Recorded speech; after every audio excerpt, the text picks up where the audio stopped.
In the bustling town of Akure, there sat a church that was the talk of the entire state.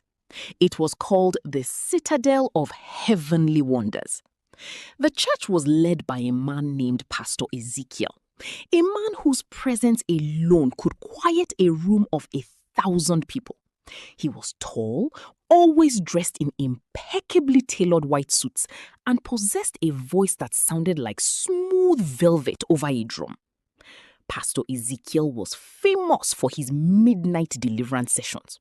He claimed that the Spirit of the Lord only moved for the daughters of Zion in the quietest hours of the night. His rule was strict. These prayers were for women only, and they had to happen between the hours of midnight and 2 a.m.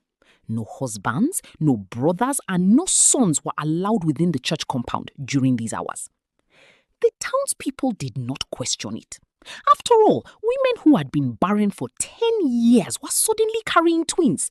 Sisters who had been looking for husbands for a decade were suddenly sharing wedding invitations. To the congregation, Pastor Ezekiel was not just a man, he was a direct line to heaven. Among his most devoted followers was Sister Martha. Martha was a widow who worked 3 jobs to keep her 7-year-old daughter Chidera in a good school.